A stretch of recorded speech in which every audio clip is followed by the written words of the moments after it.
think it hits differently getting it from somebody who shares your same image versus like, nothing against moms or whatever, but if your mom sits you down and says, prepare yourself for the world because you're a young black man, you're gonna have to deal with these situations. She has the black experience, but she doesn't have the male experience. Versus like having your elders sit down with you and tell you straight up, look, you're black, you're a man, this is what you're about to come into. And then they give you blow by blow of what you could potentially expect and what to watch out for and how to overcome certain things. Now if you look up, we're not getting too much of that.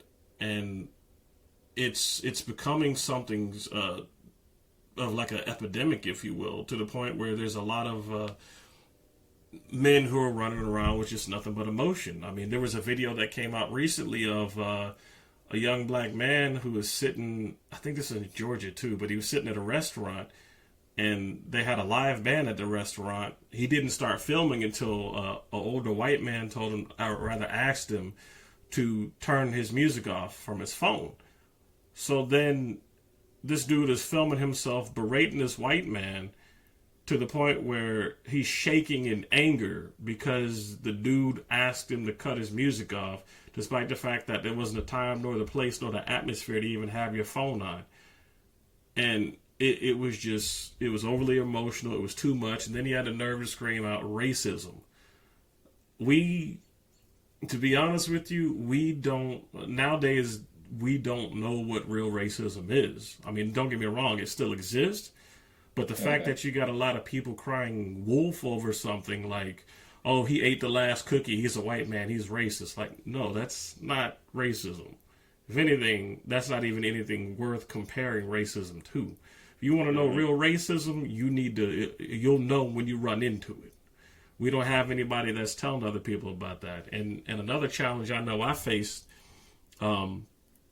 especially after my divorce, was the fact that I went extremely red pilled. I was very close to just like going monk mode and staying in monk mode. And one of the major conflicts I had was the fact that I was raised to be a gentleman. You say good morning, you say hello to people, you hold the doors for women, and all of a sudden everything that you were trained and taught is obsolete and is now offensive.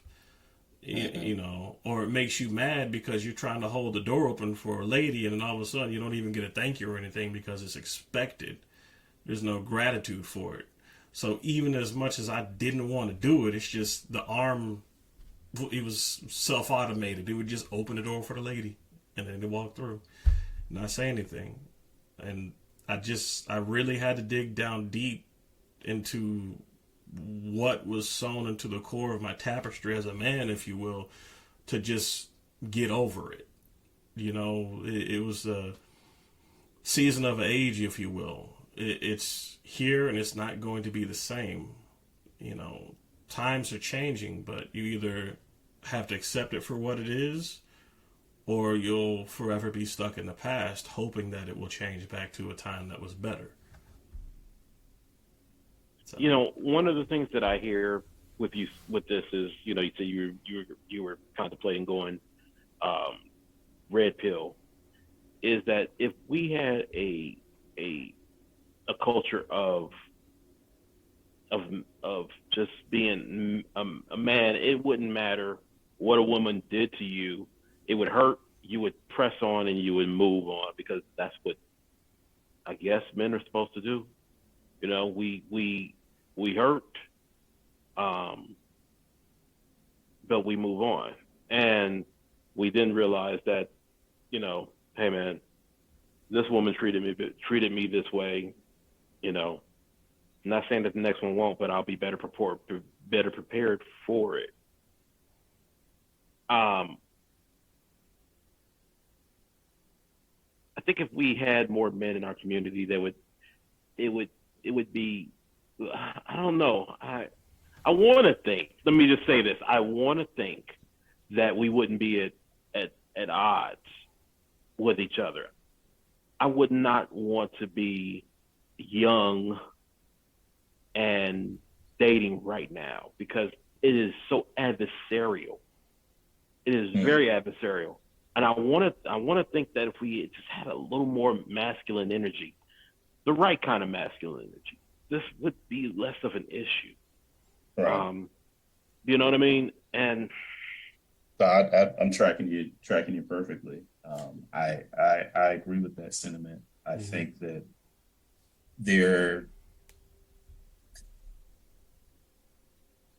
in some ways, society has gotten so used to, just the average expectation of what men are supposed to do, that it's not necessarily appreciated as it should be. And this isn't like, okay, worship around or anything like that, but just saying like, hey, look, right, recognizing that just as women bring a particular value to society, men also bring a particular value to society. And just how we have a very robust conversation in speaking of how society should make sure to appreciate the good and the value that women bring, we don't have that same robustness of conversation when it comes to men. And that just seems like there's a lack of balance, there. And I think particularly in the Black community, because you have had Black men, just targeted in the way that they have been targeted, for centuries, and taken out of the community. And the best and brightest of us, either dead, exiled, or in jail, you have a lot of what remains, either because, and I wanted to say because they just don't know any better, they just don't know what they don't know. And then of course a smaller portion that you have in any group that is just going to do wrong no matter what, right? And that exists in any group. That's not exclusive to Black men or men or women or anything. This is just any group of people. Pick a group of people and you're going to have that very small portion that's just going to do bad regardless. Right. But obviously I think the majority is just, they just don't know what they don't know because they've never been exposed to it. And yeah, it's just unfortunate. It's just really unfortunate. They haven't been exposed to that positive Black male influence. And, we see the results of that today. It's very obvious. Yeah. And hence why, I imagine this conversation even came up in the first place. I think one thing I'll say to kind of close out my piece, going back to the importance of male influence, I think that, having that positive Black male role model, it's critical, particularly to show you that as a man, how to healthily express emotion. And not just emotion when it comes to negative emotions of frustration, anger, sadness that all of us experience, but how to express positive emotions, like of happiness, love and friendship. And particularly that love and friendship that one brother can have for another brother as a brother, that one Black man can have for another man. It's like love and respect as another man. I give the example of my dad. My father, one thing that he shared with me was that the only time his father ever said that he was proud of him was when he graduated high school. His father was a drunk. His father also was a physical abuser of, my father's mother. And, he was a very flawed man. We'll put it that way. He's a very flawed man. But one thing my dad wanted to make sure that with his children, and he's always done this, like this is something that he's always been, that he has always told us how proud he is of us. He has always told us how much he loves us. The first man to ever hug me was my father. I still go up and hug my father to this day. And with my close male friends, I have no problem just like, hey, to have a hug. And I'm not just talking like just a regular dap hug, like just like a regular, hey, I embrace you one brother to another because I care about you and I want to express this healthy feeling of kinship, of friendship, of love that I have for you as a brother, as a good friend, that I respect you and show you that I appreciate you.